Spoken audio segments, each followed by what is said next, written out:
Back to the Last Call podcast. I am your host, Arthur Gatton. My guest today has a resume that is anything but typical. He's a former USC football player and an award-winning filmmaker whose documentary work helped change the landscape of college sports by fighting for athletes' rights. Now he has set his sights on a new fight, disrupting the alcohol distribution industry. He is the founder of Blind Barrels, a subscription service dedicated to removing brand bias, which we all kind of fall guilty to, those shiny bottles that are on the shelves collecting dust that we seek are highly sought after. And he is championing the American craft distilleries that rarely get shelf space that they deserve. Please welcome to the show, Bobby DeMars. Welcome in, Bobby. How are you? Thanks for having me on. Appreciate it. Love the show. Love to have you, man. I appreciate you coming on. I know that we have been looking forward to this. You have a super interesting backstory, but for those listening at home, tell us about yourself and who you are and how do you even end up here doing Blind Barrels? Yeah, sometimes we meander through life and we end up in places that we never thought we'd be. And I remember when I was in college, I had a professor that had us write a letter to ourselves in 10 years and send it to an address that we thought we'd be able to get it to. And my mom got a letter from myself when I was, 31 or 30 or whatever it was. And man, I was so wrong in that letter. Where did you think you were going to be? I was like, I hope Summer and I are still going strong, like 5 girlfriends, prior. And, and our babies are beautiful. And that, so there was a little bit about the girlfriend in there that I'm like, wow, that relationship was gone. I think probably 5 months after the letter. And then it was like, I hope I'm constructing advertising campaigns I wanted to work in marketing. I wanted to do something creative in marketing. And it's funny how marketing is wildly different now. I probably would have hated being in marketing if I would have actually gone that route. Mm-hmm.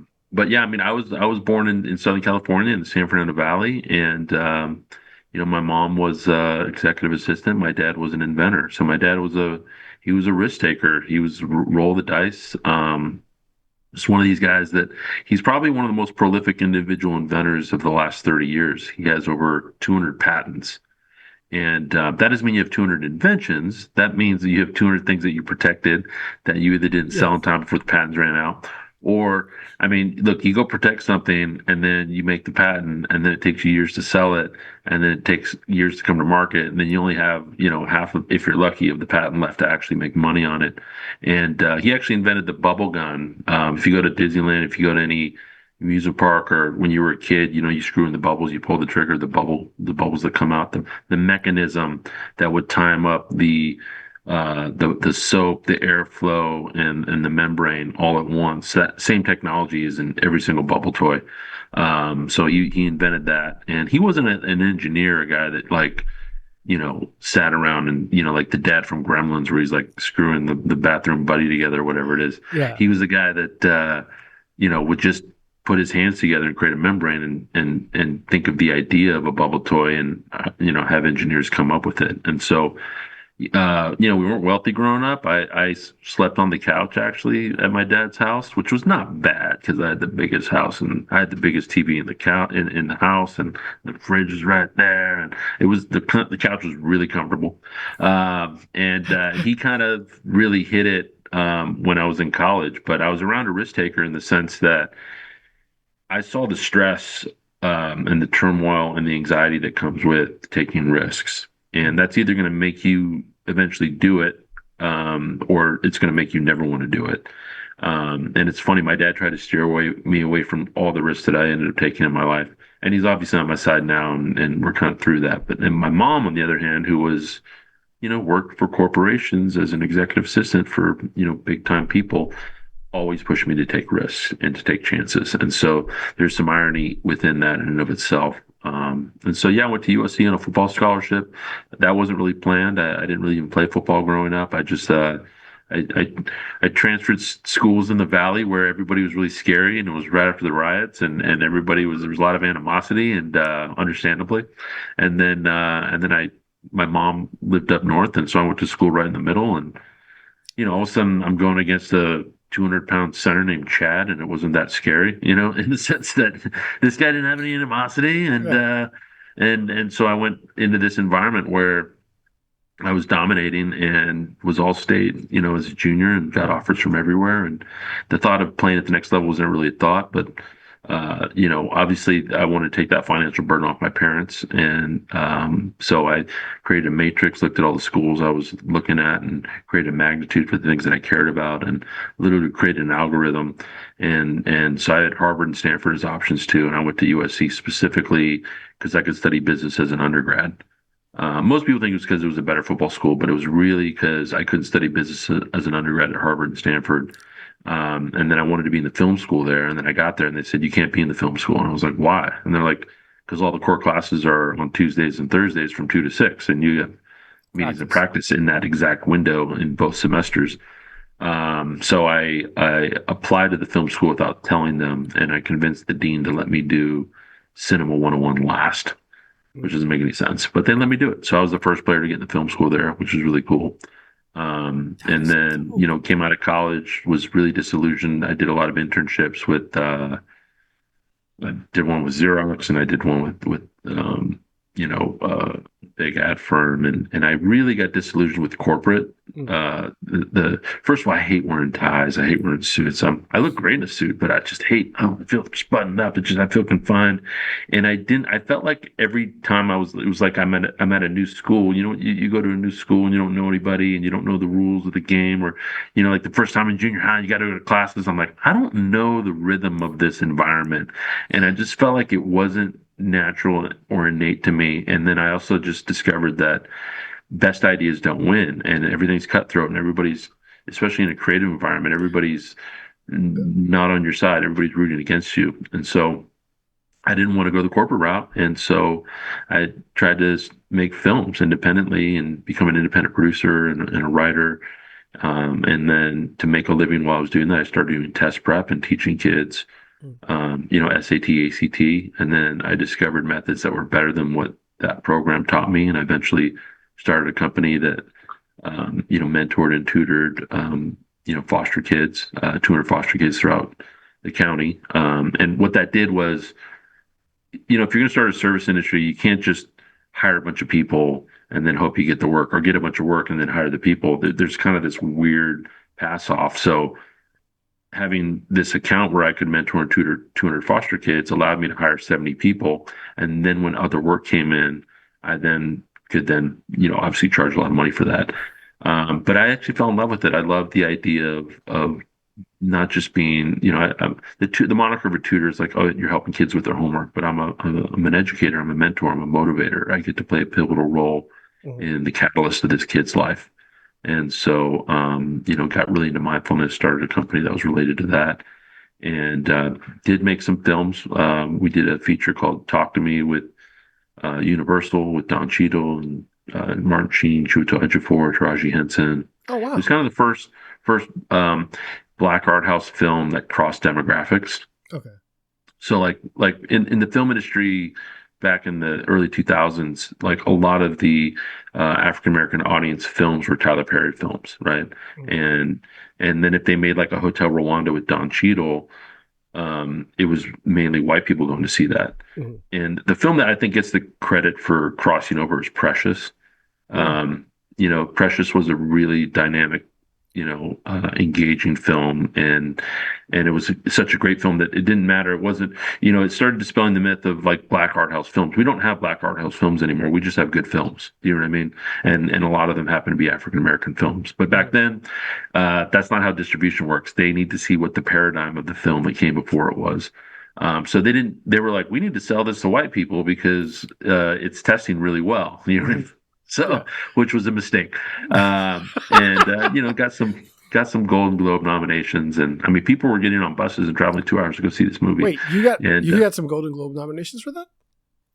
I didn't personally. I actually got my credit taken away from me a week before production started. So that's another story, isn't it? It's another lesson, yeah. But it's a 2 hour drive. You gotta have better lawyers, better lawyers. But I helped rewrite the film that helped get the green light. I actually saved the money and the life rights. I did all these things to actually produce the film, and I forewent a writing credit for the sake of the producing credit. And then the guy that wrote the check limited everybody's credits, and so So played a big role in that. Made the documentary about the real guy that was about Petey Green in Washington D.C., who was this basically the original shock radio that DJ that talked himself out of prison and onto the radio, amidst the civil rights movement.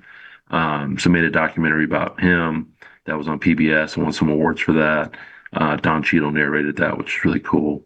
And getting a film made is really difficult. You're in the trenches, and people don't understand, like, you can go make an independent film, but if you don't get distribution, you just make a really expensive home film. Yeah. And then my partners in the company we had different kind of aspirations. Not just, we wanted to do the same things, but we were motivated by different things. So what was your motivation? I just like telling stories, and I love the concept of legacy. Like, legacies are, you can have kids, right? It's a form of, you get your little mini avatar running around, and you're teaching them lessons, and they're an extension of you, and they're really kind of how you continue to live after you're gone. Mm-hmm. And then you can create a company, or you can create a film, you can create a work of art, you can create something that stands the test of time. So I've always been motivated by that, and I think it's in all of our DNA to a certain degree. And yes, some of it's just procreate, right? Some of us, have great ideas, but we never take the risk. Some of them have bad ideas, but we're risk takers, and they're successful just by taking the risk, right? Sharknado. Sharknado, come on. With Ian Ziering, come on, Sharknado 5. I'm in. Let's do it. The Sharknado work, whatever the subtitle is going to be. So I was disillusioned with my partners, and they were into, like, look at me, or let's use this to get laid. Like, it was a different dynamic, and eventually that sours when you're not in alignment with people that you're trying to synergize with. Sure. And so I said, I'm going to go off and I'm going to make something I care about, which was about college athletes' rights. And that's where the business of amateurs came from. So yeah, tell us really more about business of amateurs. So it was, I did a Kickstarter. Yeah. And, Kickstarters are not fun, by the way, because when you raise money publicly, and you ask everybody to put money into it, and there's a really interesting kind of human psychology that happens. And I know this because I've done this before, and it's very human. It doesn't mean we're bad people, but when someone's taking a risk and you're not, you're kind of quietly rooting for them, because if they succeed, then that affirms that maybe you should have taken more risks. And if they don't succeed, it's an affirmation that you did the right thing by playing it safe. And so I'm like, I've got 1,000 friends on Facebook. If everybody puts in $20, we're going to make it, because if you don't reach your minimum, you don't get the money on Kickstarter. And I got like $3,000 in the first 5 days. I utilized my birthday and I did this announcement, and then I got $20 in the next 10 days. And I was like, oh my God, we're not going to make, and now, like, there's the pit in the stomach, and it's public failure is not ever fun, no matter what you're doing. And the quarterback at the time at USC that was just getting ready to get drafted was a guy named Matt Barkley. And a buddy of mine knew him and got him to tweet about the Kickstarter and just say, and he was smart about it. He said, do you think college athletes deserve more rights? This documentary does. He didn't say what he thinks. He just said, do you think this? That was a pretty intelligent way to actually posit it. And the next day, the AP picked up on it, and there were 50 articles about Matt Barkley thinks players should be paid. And then that rolled in another 15,000, and then, pulled in and then the thing is, when you're close to the goal, now people step up, because now they want to be a part of the thing that's going to happen. And so we shot 77 days in 23 cities with, $26,000. That's outstanding. Yeah, you were mentioning when we got on this call about Pelican case. Man, I can tell you, American Airlines, my Pelican case is rolling out of that thing, opened up with wires sticking out. Oh, and God. Lens, yeah, like the worst. I'm like, it's a Pelican case. It's literally like not going to open up by itself. It's the dumbest thing ever. But we went out and shot, and I was going to make a film that was about the hypocrisy involved in the money. And the reality is that was really controversial at the time. Players making money just from their name, image, and likeness was really controversial when we were making it. But after shooting for a while, I figured the film was really about rights. So we made it about academic integrity. A lot of these guys are forced into easy majors, and it's really about eligibility. It's not about an education. And then CTE, chronic traumatic encephalopathy. These guys are trading their long-term mental health for the sake of these ephemeral moments of glory. And so I made 3 films that I had to make into one film, with the thread being really college athletes' rights. And it was impossible to make. And right before my daughter was born, we got E&O insurance from a company that I don't think they watched the film because they probably wouldn't have insured the film because it was really risky. E&O insurance is errors and omissions. So like you can't get distribution unless you have insurance for all the risks that can come with filmmaking. Like I didn't know we that had, you would need insurance to distribute a film. oh yeah, you got to have E&O insurance. So like basically, because I made a couple schools and some coaches look bad. I mean, I used 270 items in the film that I didn't have the rights to that I got cleared for fair use by the top lawyer in the game for $500 that should have cost me like 60,000. There was a lot of just angels on my shoulder for sure. And there's like seven companies that'll give you E&O insurance, and three of them said no. It's extremely risky. Like we're not even going to offer like insurance, which is already, I'm like, that's a red flag. And the broker was like, this isn't good. And then three said, we'll let you insure it for $30,000 with the exclusion of if a school or a coach sues you. And I'm like, well, what the hell are we insuring? Yeah. And so the distributor will take that. Here. Right. And then one came in right on budget. It was $2,800, exactly what we had in the budget, with no exclusions. And I was like, do you think they didn't watch the movie? She's like, I don't think they watched the movie. And I'm like, she's like, sign the check. And I wrote it, got it out there. And yeah, we were the #1 documentary on iTunes for like 2 or 3 months, and made some waves and really utilized that film to change college athletes' rights. So I'm on the oversight committee for the nonprofit that created the NIL laws. So 5 minutes of the film played for the state Senate hearings and then eventually for the Supreme Court. And it was probably the last thing I thought would happen. I thought the money thing would come last. I thought academic integrity and, protecting people from long-term mental health issues was going to be the obvious ones that we're still fighting for, funny enough. But yeah, NIL passed, and now college athletes can make money from their name, image, and likeness. And, really proud of that film. You set out to make a film like that to change the system, and we didn't change the system. We were just a component of many factors that changed the system. So super proud of that. You should be. That's a fantastic.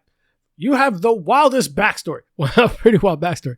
But yeah, that is a monumental achievement, and 100%. Yeah, even though now thinking about really wild that these people want to get paid for their likeness on merch, video games, media, all that. Their name. I'm selling tickets for your games. People aren't coming here to the stadium they're rooting for me specifically, not for just a number on the back of a jersey. Like, oh yeah, like Heisman Trophy winners. I am arguably the most recognized collegiate football player for the year, at least probably 2 years, 3 years. And who is coming to watch your games? Hell, Frank Mendoza. Oh yeah. Well, some of them, that's the only value that they have in their life. Yeah. Like they never, I mean, you can go to Brian Bosworth, even Bo Jackson. I mean, he didn't really have a long career because of the injuries that knee injury he never really recovered from. And so for some people, there's plenty of tournament MVPs that never really played in the NBA. And their greatest value was at a time where they couldn't trade on it. And the guy that was really behind the scenes, and he's such a quiet, humble person, is a guy named Ramogi Huma from UCLA. So it was interesting that this rival was this guy that was coming up with these solutions. And but he saw his teammate, they were selling his jersey like crazy, and he couldn't believe that he couldn't make money when they're selling hundreds of thousands of dollars of his jersey every year. And that was really what sparked his inclination into figuring out, what are the things are we not fighting for? Because they want to tell you that you're lucky to get a scholarship. You're lucky to even be at this institution. And people at the time were always saying like, well, I got student debt and this guy should have, and he's got his education for it. He should. And I said, what you don't understand is that guy's worth well more than you. You know what I mean? Like you put a dog in a billboard, the dog gets paid, there's kids that get paid in the film industry. I mean, there's nothing that but we've created this idea that there's somehow this purity within college athletics, when the reality is amateurism in itself started out as a separation of class. That, when Pierre Coubertin, whatever, started the Olympics in 1896, and he started on this amateurism model. That's not what it was in the ancient Olympics. The ancient Olympics, if you won a race, like you didn't have to pay for Ouzo the rest of your life. It was built upon what happened in the bourgeoisie. Essentially, wanted to keep the people that had to work 6-7 days a week under their thumb. So they didn't want them to best them in their leisure, because then if they got paid for their sport, then they could beat them, and they wanted to keep them below them. So amateurism was started out as a separation of class, and then it ultimately became that. And coaches used to be amateurs, and then TV, film rights changed. I mean, TV rights and ticket, all that changed everything. The coaches used to be professors, and all of a sudden they were well paid. We didn't have a problem with that. But I almost made a second film. It was going to be called The Last Plantation, just because there's elements of just race that are deeply laced in all of these things and why they went on for so long. Yeah. It was just, I'm a white, do I want to be the white filmmaker that makes that? Because it's not my story. Do you know what I mean? I came to grips with it. It's funny because, I went out and I made that film and it did really well. And I didn't make a bunch of money from it because I donated a lot of it to causes. And a friend of mine that passed away while we were making the film related to his story and helping his kid go to college and things like that. So I can sleep at night, But, you think, I did that without having any relationships, but I should be able to go make a second one. And I couldn't raise the money for it. So never got it made. It would actually timed up really great if we did get it made. And then, COVID happened and everything died. Like all the film projects died. My test prep company, it didn't die. It was just, there weren't any testing happening. And I painted some accent walls. I put in some bidets and, and my buddy was doing blind tastings. Yeah, exactly. And my buddy was doing blind tastings during COVID. And I had done it with wine before. I'd never done it with whiskey. And I'm like, what? I'm like, this is amazing. I've never realized how nuanced whiskey could be. So were you a whiskey drinker before all this? Or is it drinker versus were you someone who was enjoying the nuances before? Were you into it as deeply prior to COVID where kind of the world was forced to slow down? Or was this kind of... I was a drinker more than a taster. Okay. And the guy that introduced me to was a financial advisor at a big financial firm that my wife actually works at. And when I would be at company functions and he would I would see him order a really good tequila. So I knew a little bit more about tequila at the time. It's funny, I know less about tequila now than I do about whiskey. And, he'd order some really killer pours and people would come up and just, the shot and take the lime. And I'm just like sipping it.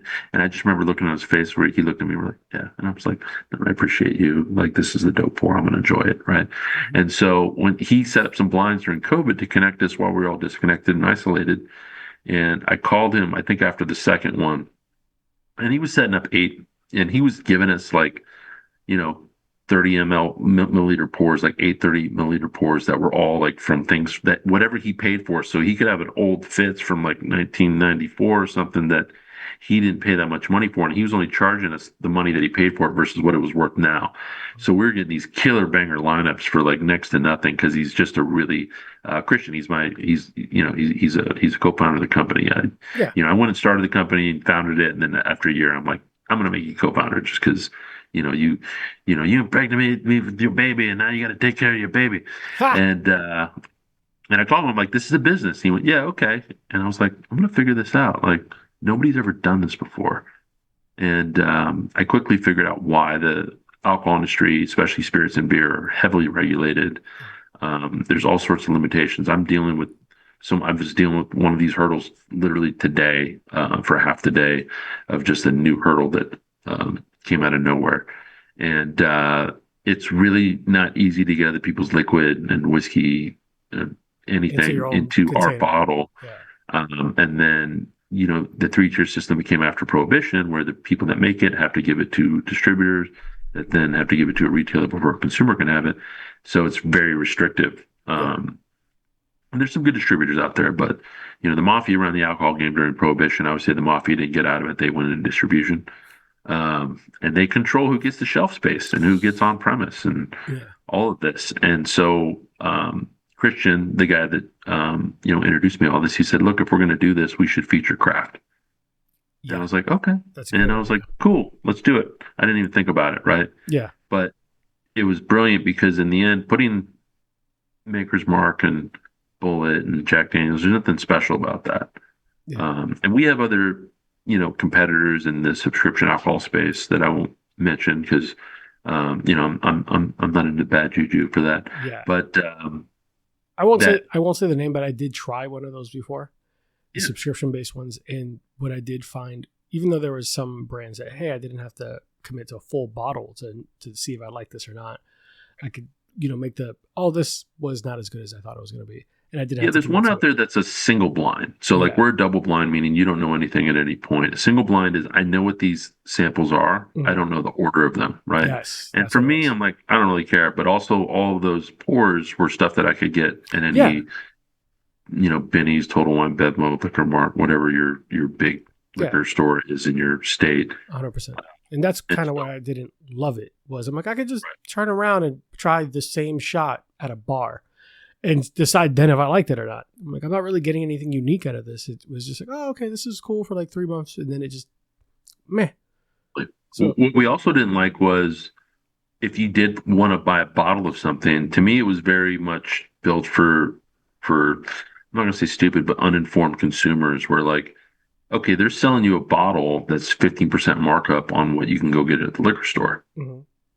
And maybe you're just doing this because you had the cash to spend and for whatever reason that is, or you just didn't decide to look it up and realize you can just go get it down the street for $20 less. That we were going to sell things, full bottles, for less than if you were at the distillery yourself.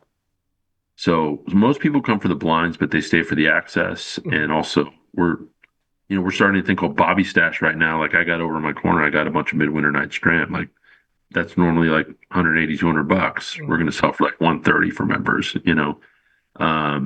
some Burr Rye just came in from High West too. We're ideally, like the only way that you can, if you find anything that's in our shop, I dare you to, first of all, say, hey, could you buy it? Number one, like our last lineup, we had, 2 of them you could only get if you were at the distillery. It's not even in liquor stores within that state. There was a store picks, things you can only get there that they let our members get access to. But even if you were there, you would actually pay, the same price or usually more than what we offer for. So that's, most people don't realize the members that aren't taking advantage of the bottle sales. So we don't lose money when we sell bottles, but we don't really make a lot of money. And we indirectly make money because members stay loyal to us and they stay with us. Yeah. I want to circle back because you said you're a double blind. So people don't know with the subscription-based box what they get. Let's start over. The subscriptions-based box for blind barrels, what comes in that box? How many flavor? How many samples? How often does it come? Like, tell us about that.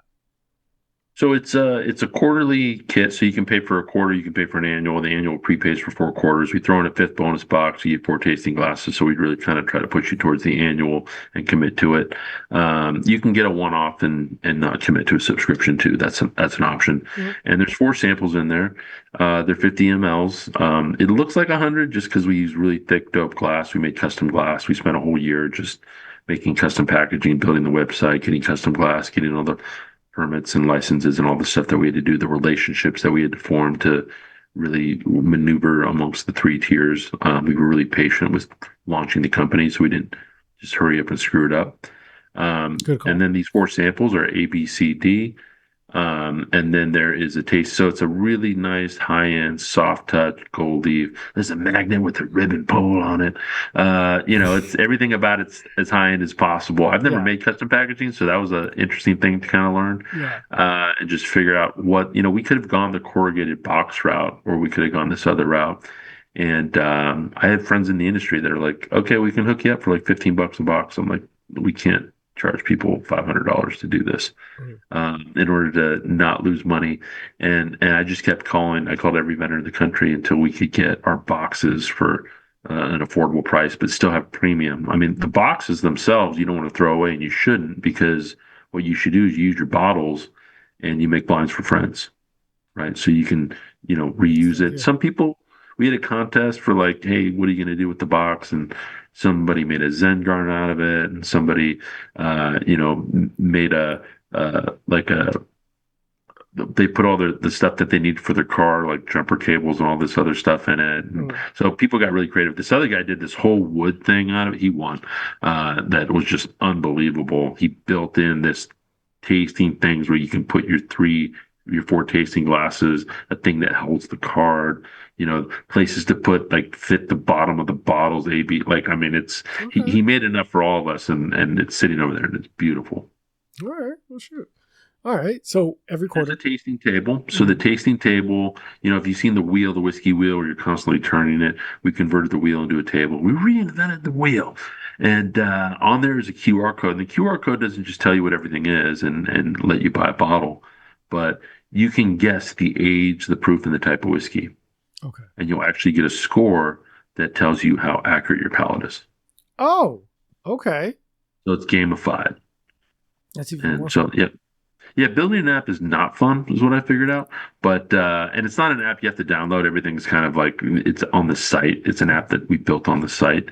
And you can skip the game. You don't have to do it if you want. If you're Yeah. getting above a 40, so you don't have to get the age and the proof on the nose, but if you get close to it, you still get points. Yeah. Um, Now, is that and that measured was, against like every person who's tried this box, or who's the database? we've thought about that. It's just like, for instance, you could do Wordle on your computer Mhm. and then just tell everybody you did it in 2 guesses on your phone. Like you can cheat at it. That's So fair. we didn't want to make it prize based because somebody could very easily game it.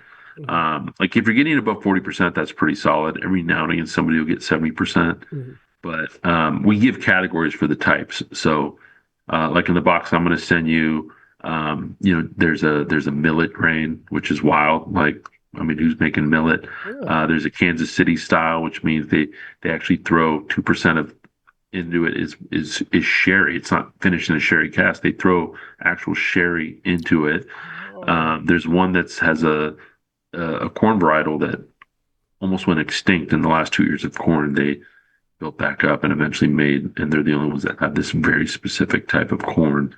And then there's a cast strength rye 6 year that bourbon lovers love. I hate when people go like, "Oh, I want a bourbon," and I always pour them a rye without them knowing. And they're like, "This is an amazing bourbon." I'll give them like Middle West pumpernickel rye. I'm like, "This is really good. This is an amazing bourbon." I'm like, "It's a rye, so stop saying that you like bourbon.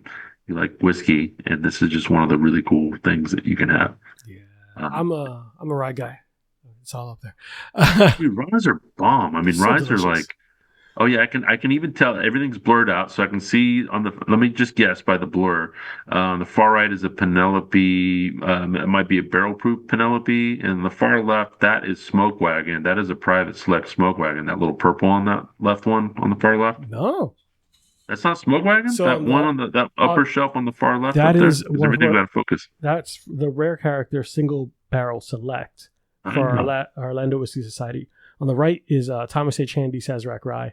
Okay, And I have That's I love Thomas H. Handy. then I have Yeah, everything's blurred out, but it does look like blurred out. It looks like a Penelope bottle. I do have And one then in a corner somewhere. Actually. if you've ever had Smoke Wagon, they're private select. There's a purple thing. It's Oh, phenomenal. I have it. I have it, and it was hard to find because originally in Florida it wasn't distributed. So I had friends that were traveling from New York, driving down.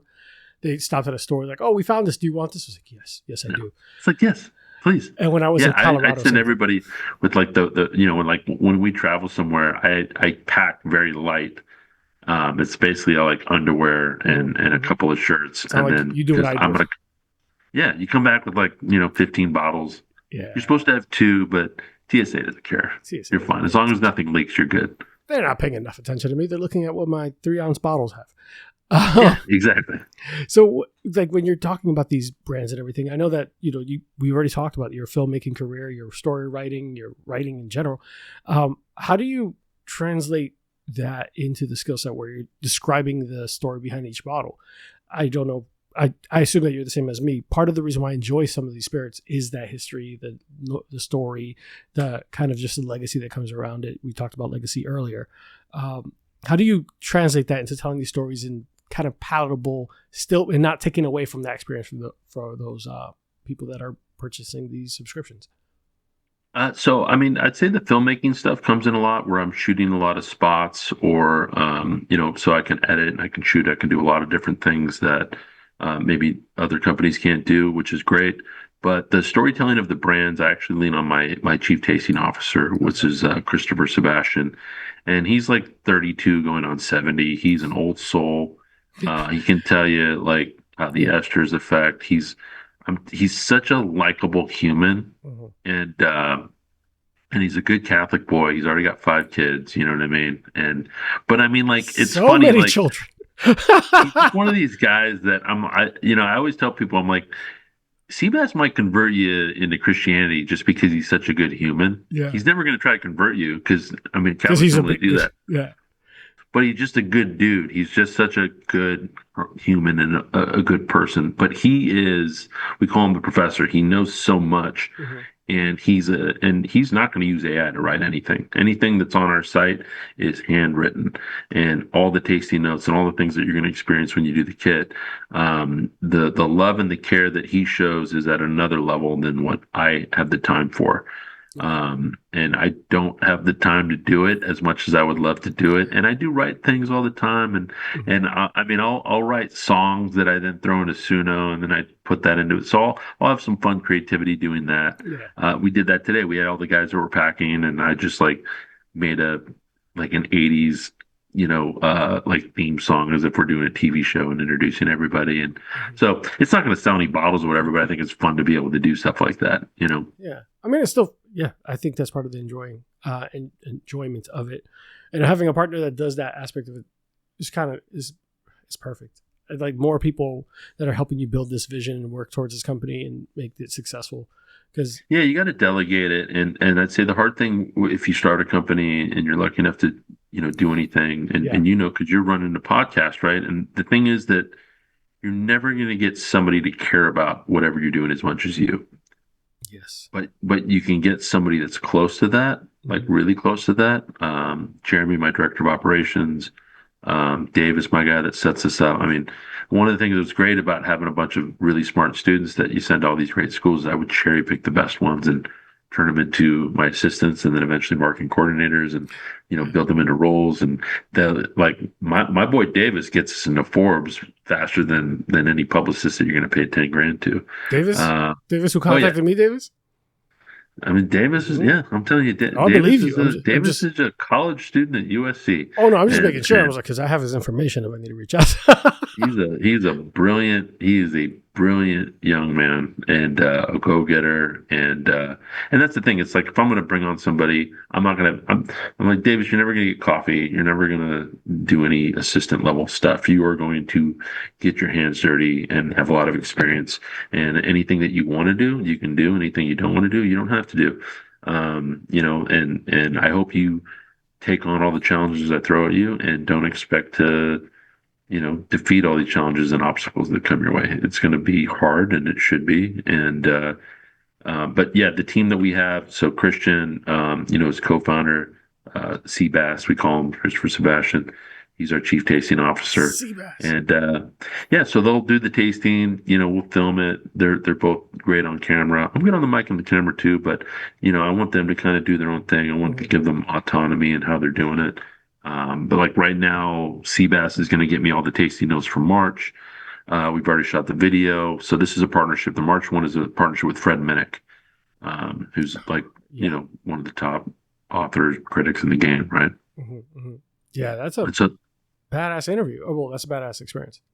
yeah, well, we've had, so we did a kit with Fred, but it was a separate kit. And then this time I said, can we just sync up on a lineup so I don't have to make two lineups because it's a lot of work to actually do all the stuff that we have to do. And he said, cool.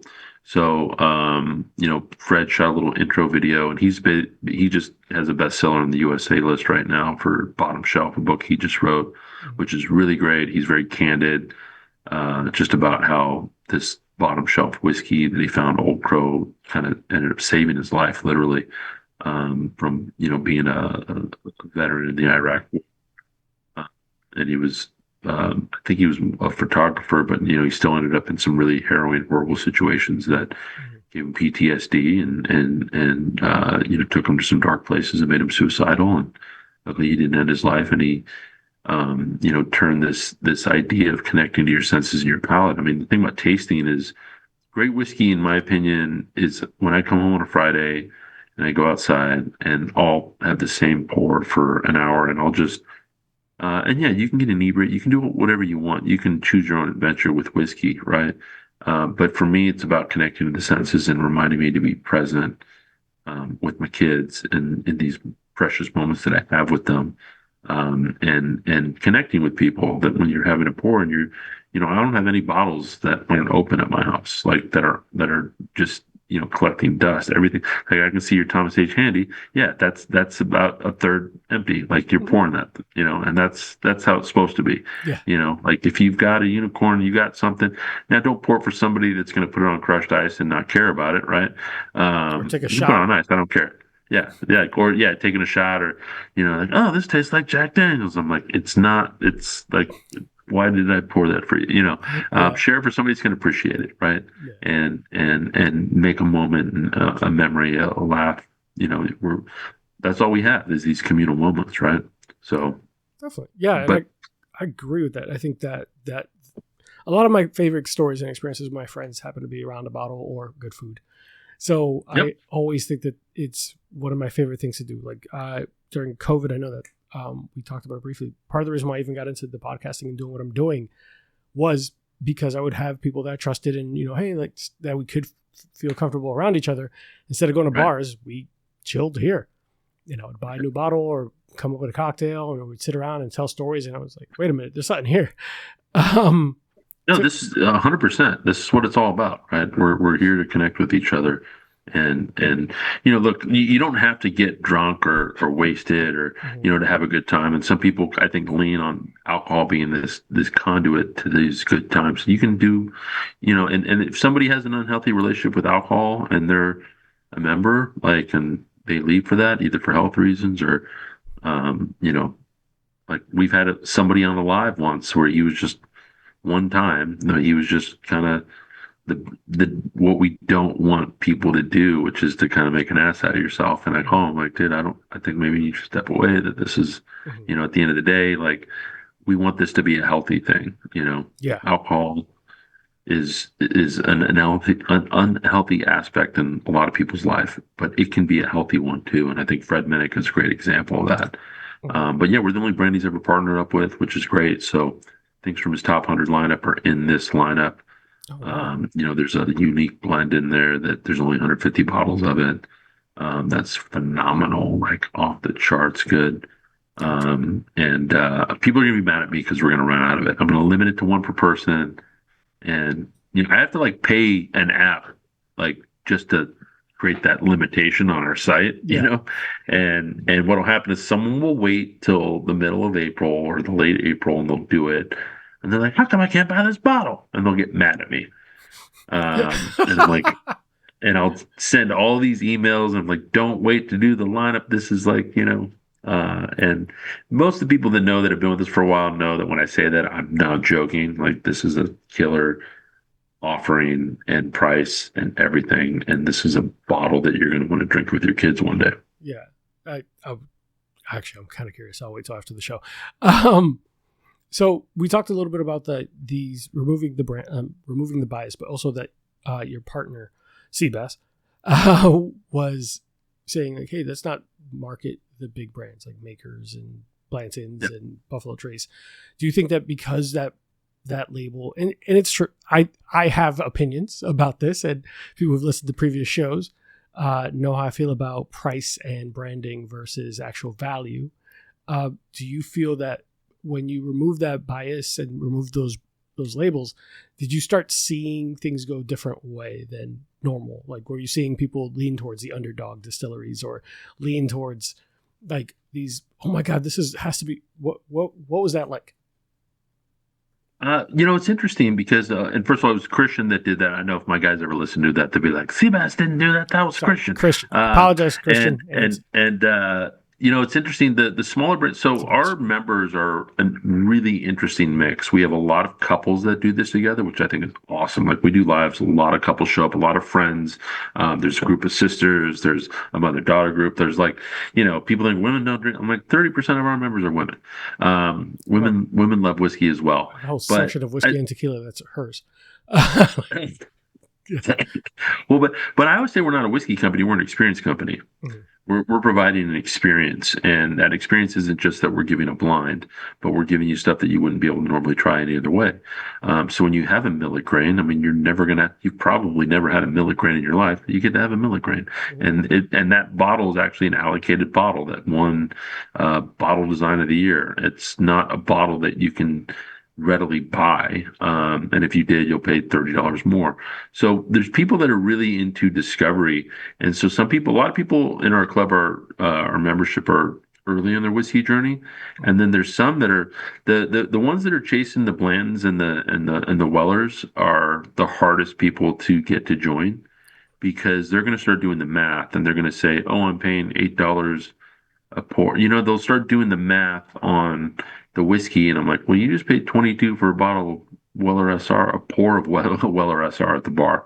Like, it's perception, right? And perception trumps reality. So if you think something's awesome, and you can make poor man's Pappy with 60% blend of Weller Antique and Weller 12, right? A 60-40 blend, and you can put that in a Pappy bottle, and if you pour that, people will love that you shared some Pappy with them. Okay. And it's going to taste really damn close to Pappy too. It's like really, really close. And you can do that. So for those people that are out there chasing bourbon, the ones that join us get it, because then they realize that we're offering really cool stuff and special prices. And so they get it, but getting them to do what we're doing is probably one of the harder things. And then what we've learned, and what I thought would be true that was true, was if you get somebody to discover something on their own terms, right? Let their taste buds tell them what they think. They're not just more likely to become a fan of that brand. They're likely to become a lifelong fan of that brand. Yeah. And visit the distillery, yep. or join a club and start picking bottles, barrels. You know what I mean? There have been a couple of brands, I won't get too deep into it, that I've ended up discovering because of either the subscription or a friend sharing it during a bottle share, or just, hey man, you got to try this. This is wild. Or I have a local bar called The Courtesy that we frequented, and they would have random new bottles, or like, what is that? What is that? Or they put something in an old fashioned. I'm like, this is different. Can I just buy a deep pour? I'm curious what this is. And that put me onto brands I'm like, now I seek. Now when I see it on the shelf, I was like, people don't know. I don't take this. Like, people are not giving this the credit that it deserves. So yeah, definitely. Something that surprised you. What's like a bottle that a friend brought over that really surprised you that you became a fan of? So, all right. So I'm going to grab it. It's a Taconic. Ever heard of Taconic? Oh, is that here? Is that what this is? That I thought that bottle Taconic right there. That is hilarious. Hold on. I love the Duchess. Like, we didn't get the Duchess in the lineup, but we got their cast strength rye in the lineup. Right, so I got a listener of the show reached out, and he's like, "Hey, I'm going to send you some Burlington Wine and Spirits single barrel straight New York rye whiskey from Taconic." He sent me like these little random samples, but two. So is that a cast strength rye? This says 137 proof. Yeah. Oh damn! Yeah. So this is their cast strength rye that was in our lineup. I think ours was 115 proof. Sounds like that was more of a barrel pick of what they did. Yeah, it looks like it. And they're in upstate New York, and we wanted them in our first lineup, and we couldn't get them because the guy that we talked to he didn't understand the math of the bulk versus he's trying to sell us this bulk spirits at wholesale, when the reality is it has to run through all the three tiers again. Yeah. And so there's a math that we arrive at. We don't get the whiskey for free. Nobody can buy their way into the lineup. The math that we've used forever still works. But like, we wanted Taconic, and then they didn't end up not being in the first lineup. And then a few years later, I have my guy do a whiskey wish list video every now and again on Instagram, and he did it. And the owner reached out. He's like, well, how do we get in the lineup? I'm like, we wanted you in the first lineup, which is, now it's better that years later we have more members. And we started, we only had 200 members, and now we've got over 5,000. And so, now that we have more people to introduce your brand to, and to, get the, in the industry, it's called the liquor on the lips, right? That's the hardest thing to do, is to actually get them to try something. And so we get to do that for the brand. Yeah, I did not know about this brand at all. So that listener sent me these, and I have like 4 more bottles. I've tried them throughout the time. I'm just randomly trying them out to see what it's like. I've never... But different brands in that? No, it's all Taconic with different samples. Same brand, different samples. Yeah, so. Everything they make is great. The Duchess is something that I don't think there was enough quantity of it for us to get it in the lineup. But that's kind of their high-end bourbon that they do. So let me see. So here I have the Mizunara cask finished bourbon, 107 proof. Ooh, yeah, they sent us that, and that was just too expensive for us because that's a pricey bottle. And I'm always trying to think about that for members. I'll look at it later. Bottled in bond bourbon, just 4 years old, 100 proof. The double barrel maple bourbon, 115 lost barrel proof. Yeah, that's really good. Rumored 9 years. So like, I was getting these. I'm like trying them as I go. I started with 10, and I'm down to 5 of these samples, but they're not available in Florida. Well, at least not in Orlando. Like I couldn't find them anywhere. So I was like, I guess I'm going to have to order stuff online. But I'm trying to get through all 10. And then when I finish, I'm like, I'm going to pick a bottle or two. But I ended up falling in love with the brand. I was going to reach out to them to come bring them on the show eventually once I've gone through it all. But we love that brand. They're phenomenal. Yeah, I was surprised. It's the best thing. We get to put our arms around these small businesses, right? Yeah, and that was one of those brands that surprised me. And one of the bigger brands that I would have tried, other if it wasn't for like just sampling stuff, is a in-house bottle and bond rye, or the because from the appearance it looks like just a plain bottle, inexpensive. I was like, whatever. And I was younger in the game, so I was like, I didn't really give credit to what it was due. That was due. And then when I tried it, I fell in love with it. It's on my shelf at all times for old fashions, Manhattans, everything. It's an easy cocktail, perfect rye for a lot of my pours. Yeah. And I would never have tried it if it wasn't something that was just like here's a little sample of it. So have you had Middle West before? Midwest? Middle West? No. What part of Florida are you in? Orlando. Okay. Yeah, we haven't had an Orlando brand, but we've talked to St. Augustine. We had one in Tampa called Dark Door. Okay. There's also a /Distillery. Tim Bradstreet and Mike Buffa, really good friends of the show, super supportive. Love those guys. They make now it's called Bad Santa. It used to be called Krampus, but because of stuff, they had to call it Bad Santa. Yeah, somebody trademark. That rye's finished in a local brand from Lugo Craft Distillery. It's a rum brand. They make a bourbon. They make a rum for people who hate rum, so it tastes like whiskey. So it's a spiced rum barrels that they used. It is one of the best ryes I've ever had. I might freaking just do a swap and send you a sample if you want at some point. We'll talk after the show. You send you a swap? Yeah, definitely. It's one of my favorites, so you get to try them out. But Tim and Mike, they're blenders, so they make fantastic stuff. I love everything they do. But that's one of the local ones. St. Augustine, we did an interview with them too. They make some pretty good stuff. No, it's solid. We don't know until it gets put in a blind. And the funny thing about when you're tasting, you could have a Toshito pepper that day. I'm just saying, there's all these things can affect your palate. And we get samples sent to us all the time. It's nice since working with Fred, we've had less of an uphill battle of trying to get in contact with brands. We've had a lot more success, but at the end of the day, sometimes you meet great people and their whiskey's just okay. Or it's not, sometimes not good. Some people, there's over 3,000 distilleries in the country, and so, most people don't realize how many there are. But, go visit them. And, sometimes these places have killer food. And there's nothing better than when you get great whiskey and great people. Yeah. Like, you get both of those things. It's phenomenal. 100%. I that's part of the reason why I fell in love with Tim and them and all that. Like, they make good stuff. They're great human beings. And a lot of the brands that we've tried on the show, I talk to the rep or founders or master distillers or something. And it's always great when the good brand has a great person behind it. Because I would hate to be like, I love your product, but you're a douche.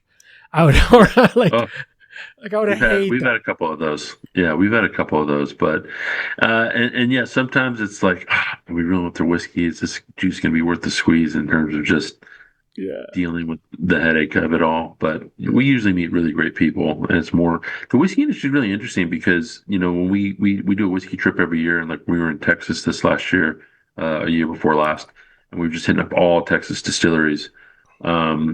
Last time we actually started in Atlanta, moved up to DC. That we did that this last October. And the thing is you go on your trip, like throughout Texas, for instance, they're like, "Where have you been?" And we're like, "Oh, we stopped at Iron Root. We were over at Bent." And they're like, "Oh, we love those guys."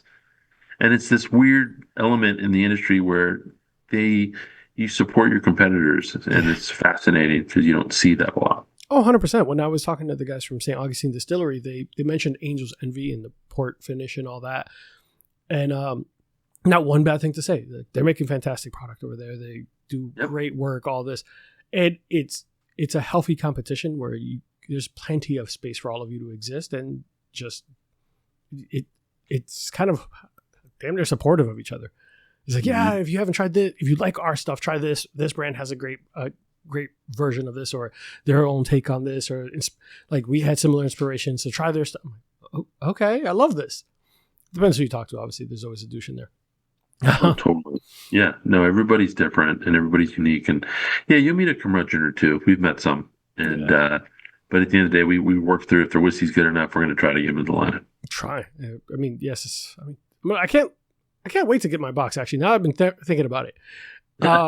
So we talked a little bit already about, like, you know, trying to get that shelf space for these smaller brands and kind of making a push to highlight them. What's been a brand that surprised you? What was one that in your like time trying this out and doing this for your customers that you're like, hold up, did I just ran into something that I fell in love with? I mean, I think the best whiskey I've ever had was one that was in a lineup, and it's a whiskey that doesn't exist anymore. And so, well, it does and it doesn't, and I'll get to it. But have you heard of the World Whiskey Society? They're actually out in Atlanta, and they make the Doc Holliday bottle. Have you ever seen the Doc Holliday bottle with the bullet? Yeah. And so it seems a little gimmicky. It's not overly gimmicky. It's actually kind of cool. And there's, it says, I'm your Huckleberry on it. And these guys are sourcing whiskey. And in some cases, they're blending. In some cases, they're white labeling. In some cases, they're finishing. They're kind of doing a little bit of everything. And they sent us a 6-year of the Doc Holliday. I'm like, this is good. But I'm like, what's the story about it? Did you guys make this? And they said, no, it's MGP. And I went, okay. So our rules, it's got to be American. It's got to be craft. You either have to be making your own distillate, you have to be blending, or you have to be finishing. You have to do something to the whiskey. You can't just white label it because there's no story there, even if it's good. I mean, I like MGP product. And so they said, well, can we send you the 10-year? And I went, yeah, okay. We're going to say no to some whiskey. And I poured it. What the fuck is that? I couldn't, like, pardon my language, but I can't come up with another superlative that just, what? I'm like, is this 10-year MGP? And they said, no, it's these barrels that we found in Texas. And I went, okay. And basically there was this guy named Carlos Lavelle, and he was part of the Lavelle family. And for 5 generations, they made whiskey illegally.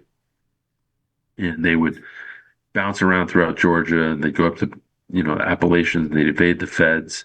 And the thing is, when people start making whiskey, unless they apprentice or they come from a brewing background or even a wine background where they understand the wood influence that happens on the distillate, that they may never get good at making whiskey.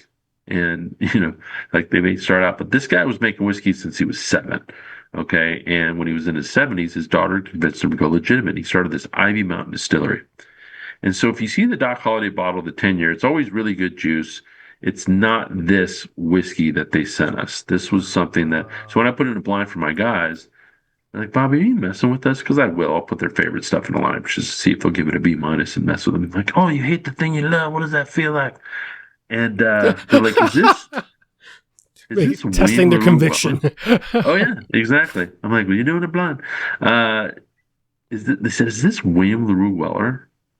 Like, did you put like a unicorn in this? And I went, no, this can be in the lineup. I said, it kind of breaks all of our rules because they're white labeling. They just sourced it and they're putting a label on it. So the deal that I made with them, I said, look, this guy's legacy's in this bottle. Because what happened was 3 years in to the distillery, he died. Oh, wow. And he was mainly making this Georgia sour mash moonshine. And the distillate was so good that people bought it unaged. Like their White Dog was phenomenal. And then he was aging some of the barrels 6 months. And so all these barrels that he was aging 6 months sat there for 4 or 5 years.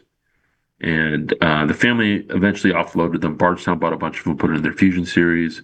It ended up with a blend of the Jim Rutledge barrels from Castle and Key in an Art of Alchemy bottle. The rest ended up in Texas. And that Texas heat, so like another 5 years in Texas is like 9 years. So it sat there in Texas for another 4 or 5 years. Then they found the barrels, they brought it back to Georgia, aged it to another year. And then that's what we put into our sample. And this was the bottle that Doc Holliday, I think, went for about $200. I think our members got it for $125. And I said, look, I'm going to sell this out of existence. And I said, can you just hold 2 barrels back for us to get to 12 year, just to so that way we can maybe just for all the people that love this, we can bring it back. Mhm. And they said, yeah, so it just hit 12 year. We're just getting ready to do that. So our members are going to get that. I'm trying to see what I mean, this is honestly, I mean, if this, we tried it and it's already like, because we're taking the 2 barrels blended together are actually phenomenal, but there's not a lot of liquid left in each of the barrels. So we might have like another 200 bottles to sell really in total. Oh, wow. But it's off the charts. It's like, I want to drink this with my grandkids one day, you know? That It's just phenomenal. Man, I want to see the business budget allow for it. Listen, but that sounds awesome and really hard that I could never try it. But the tenure that you had, so that's awesome to find a brand. That's kind I of got like a little bit of it. I might be able to send you a little bit of it. I appreciate that, but that's like unicorn in itself. Like you find something that you expect it to be kind of like, whatever, and it turns out to be the best whiskey you've tried. That is sad that he passed so shortly after he started the distillery. But yeah, I mean, like I said, this guy's legacy's in that bottle. So I like to tell the story of Carlos Lavelle just so that his legacy stays alive. And when the distillate's gone, the story will fade too, right? So we're gonna, yeah, I mean, we're gonna have less bottles of that because I'm gonna hold a 6-pack back for myself, right? Do that for the grandkids and all that. Just one day. Yeah, exactly, 100%. So I know that we talked a little bit about the shelf spacing, fighting for the little guy, and you've kind of already touched on those notes about how that could turn into something become someone's favorite bottle that they seek. And like, have you seen that success kind of start impacting those bottles and seeing them on the shelf more prominently?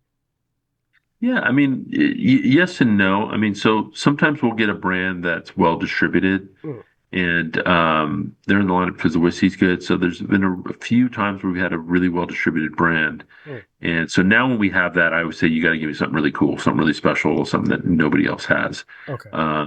So we've kind of pivoted from that mainly because we had 3 Chord Strange Collaboration in the lineup, and that's you can go get that for $55 at any liquor store, and we were selling it for 50, right? But I know 200 people went and bought that bottle because it's really good whiskey, and why not go not have to pay for shipping, right? And just go pick up the bottle or buy several of them or whatever. So I know several people told me that. So brands told me, I was like, did you see an uptick in any of these states? And they're like, we did. And I was like, okay, well, but I like to get credit for the kill. I want to drop the mouse on your chest when you wake up in the morning and let you know, take care of the house. You did. Yeah. Yeah, exactly. That's what I did. That's what we did. But yeah, there's the brands that have been in our lineup, we still put our arms around them. So we're actually raising money right now to get into a restaurant model. So we're expanding. We're going to add, we're actually doing a rum kit, not a non-subscription, but a rum kit. We're going to be doing a tequila subscription. We're going to expand into that. And we're going to work on getting our kits in the hospitality space and hotel rooms. But we have a restaurant model that is not putting our kits at restaurants, but more orchestrating the experience. And so we've come up with a way to do that no one else can be able to do it the way that we're doing it. Understood. So we're just trying to, now we're going to really help these, restaurants. The issue is they're getting all the same people eating food, but people are doing consumer behavior change. They're doing DoorDash and Postmates and Uber Eats, and nothing wrong with that, like for their bottom line. But the problem is the servers aren't happy because they're not getting tipped. That part. It's like there are a lot of people who depended on those actual consumers walking into the building. Yeah, now you've got the turnaround is really high. So we're going to give them a tool. What's really been great for us is the FOMO. People don't want to miss out on the next lineup. Yeah. And now we can give that FOMO to the restaurants. Sure. And my business mind just started working about like how that could work into something out. That'll be for another day. Because I'm like, you can do that. Well, hey, you can invest. We're looking for partners. That's true. So. All right. So as we round out the episode, I have a couple closing questions. One is, what is your dream box? If you could build a blind box with no limitations, extinct brands, rare vintages, what 4 samples are you putting in them? Okay, so I'm if we're gonna like put in one from the BTAC, I'm gonna put in Handy. So like that's my rye. You know, that's my go-to rye. I'm gonna put in another rye. I'm gonna put an old Carter rye in there too. You know, like so if we're gonna, Okay. you know, I know people will go the bourbon route. Um, and because the thing is, I'm not gonna pick craft because the problem is I can get any craft brand in the lineup, right? Yeah. So if we're just going like straight up, Drink. like so a Willet Purple Top, gonna do it.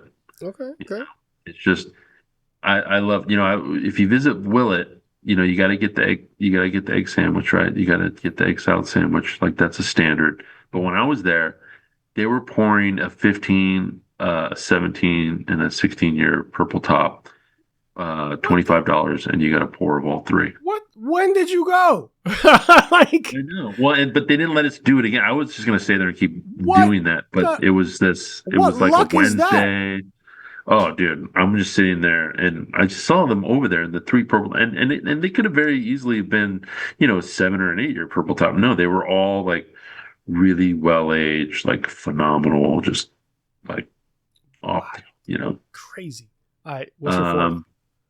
And then for the last one, I mean, you know, I'd put that Doc Holliday in there because it's not going to exist anymore. So I can't put Doc Holliday in the lineup again Mm-hmm. because there's not enough of it. So if there was enough of it, the funny thing is that Doc Holliday bottle will beat all three of those bottles. All four. That's what's crazy. Yeah, Oh, that'd be the damn. best one for. Yeah, Okay. Okay. I like that. That's a very solid lineup. Well, I don't know the Doc Holiday one because I've had the Carter Oak. I've yeah. obviously had the Thomas H. Handy, some Willet Purple Tops, but not three in one time. Well, I Bobby. mean, I got some whiskey clubs out here where everybody. I'm telling you, you come to those bottle shares, and I mean, I've showed up with the Yamazaki, you know, 18-year, and Mhm. nobody drinks it because everything else there is better than that. I'm like, okay, what did I do? You know? Man, the Orlando Whiskey Alliance. Now, when we went to our last event, I brought a couple bottles that I thought were heavy hitters, and I walked in. I was like, "I'm gonna put these back in my car. I'm not doing this. Yeah. I'm not getting embarrassed like this. I'm not getting embarrassed like this. I'd rather tell you how to bring shit." Like, Pretty much, yeah. No, I always show up, you know, trying to blow minds for sure. yeah, or at least, hey, look, this might surprise you. It's like, hey guys, it's like bringing Yeah, the food to the potluck that no one tries. It's like, okay. yeah, exactly. But so one of my favorite questions. I don't know if you're a cocktail enthusiast at all. This is kind of Oh yeah. off the cuff. What would be your deathbed cocktail? So when we do an annual Christmas party, and my guy Seabass, he is just an unbelievable. Just he can make pre-prohibition cocktails. He can do all the stuff. He's not just putting smoke on things, and all fresh ingredients, everything. And he made a cocktail with I don't know if you've ever heard of Whiskey Acres. No. So Whiskey Acres. So you heard of Frey Ranch, right? Yeah. So Frey Ranch, they're whiskey farmers. Like I mean, they grow their own grain. It's very rare in the industry. Most people are sourcing their own grain, just because making distillate and growing grain are basically two completely different industries that obviously they need each other in terms of making whiskey. But Whiskey Acres is another one out of DeKalb, Illinois, in northern Illinois, and they are seed engineers, and they have a Bloody Butcher that I think is like top shelf, like awesome. And I got a case of it. So they were in our lineup with their bottle and bond bourbon, but their Bloody Butcher was in the lineup. We couldn't get it in the lineup, but I was able to get a case of it. And so for the party, my guy Seabass made Lion's Mane cocktail with the Bloody Butcher. And this was just maybe one of the most just delicious drink all day outside, just perfect for a party. And I should look it up to know what all the ingredients are, but I know you can look it up. It was called the Lion's Mane, and the whiskey that he used was the Bloody Butcher from Whiskey Acres. Okay. Lion's Mane. I've never, well, it's been a while since I've had that cocktail. Are you talking about Lion's Tail or Lion's Mane? Oh, maybe it's you know what? Maybe it's the Lion's Lion's I've had a Tail. Lion's Tail. Oh my God. I'm using the Google machine. Lion's Mane cocktail. This is great audio. Cocktail. You guys will be fine. Well, it's possible. All right, Lion's Mane cocktail, sophisticated, frothy, fruit-forward bourbon sour featuring 1.5 ounces of bourbon, 0.75 ounces lime juice, 0.5 grenadine, 0.25 allspice rum, 1 egg white, dry shaken, I see. Yeah.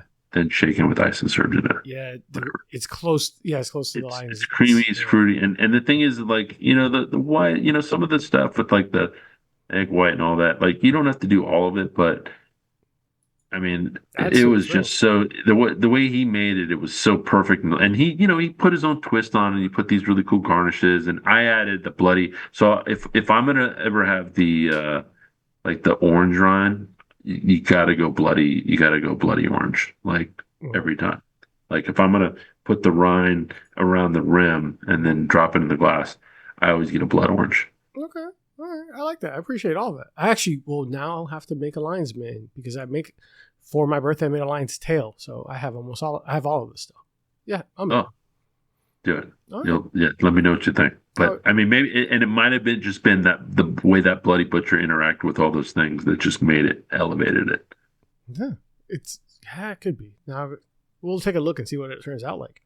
All right. So as we close out, man, what's next for Blind Barrels? I know we just talked about kind of there might be some space for rum, tequila, and also getting to the restaurant space. Anything else, upcoming plans, and where can people find you? Just promote whatever you have coming up.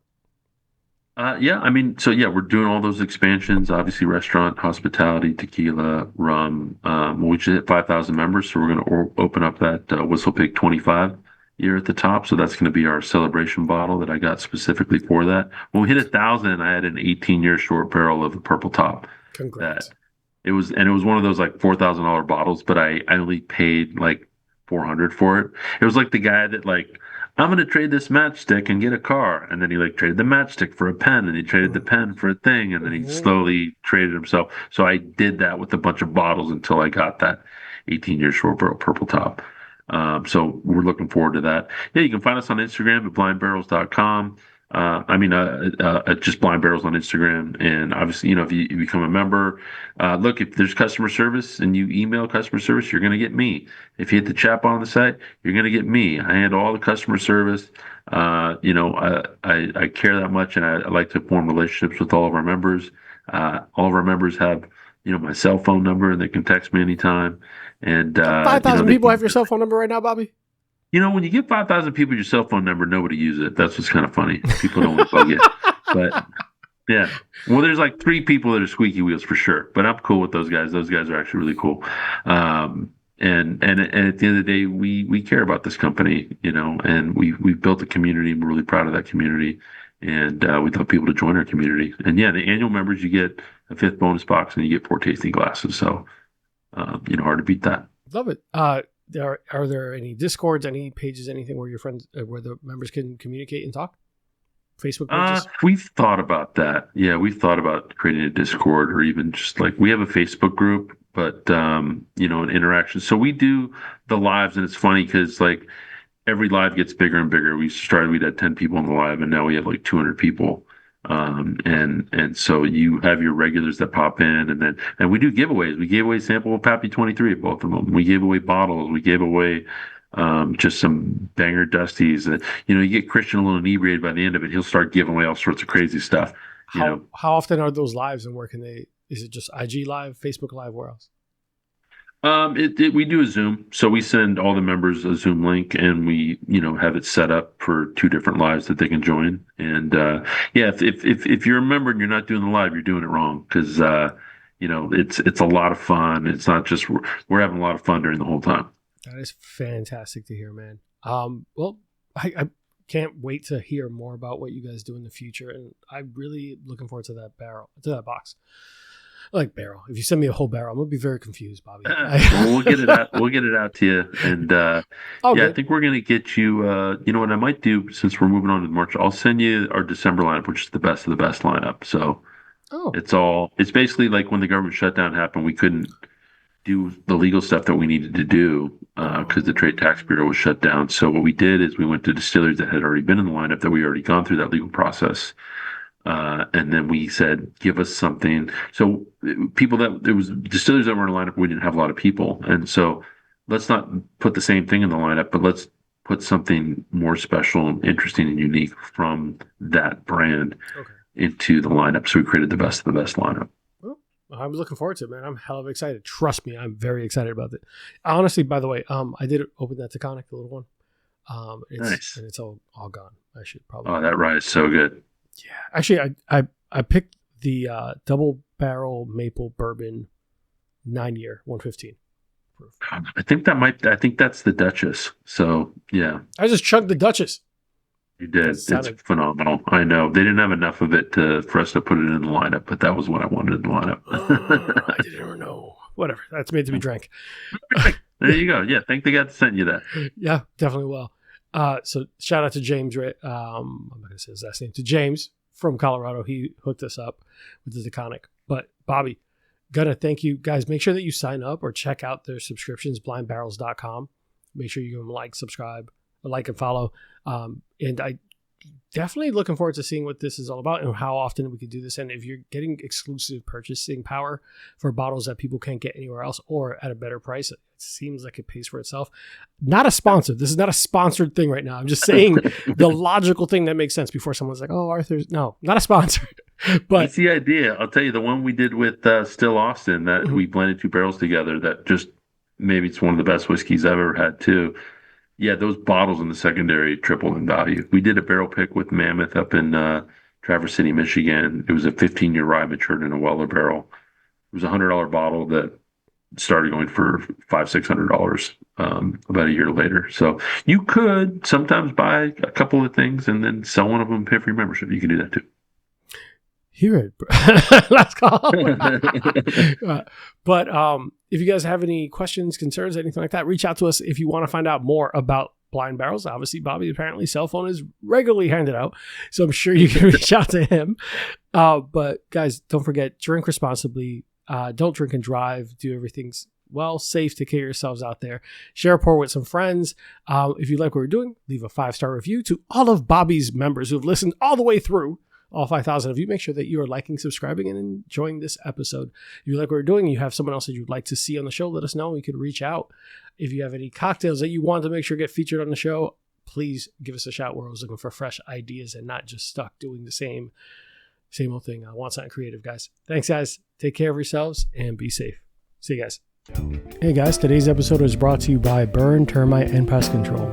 I first met Joe Byrne on Full Frontal Nerdity Show and decided to give his company a try. They have been the best pest service I've ever had. From flexible scheduling, attention to detail, fair pricing, and everything you love about a small business, I highly recommend Joe Byrne and Burn Termite and Pest Control. It's a family-owned and operated business with over 30 years of experience in termite and pest. You can reach Burn Termite and Pest Control at 321-297-7985. Once again, 321-297-7985. And let them know Bourbon and Bullshit sent you. Thanks, guys. See you next time.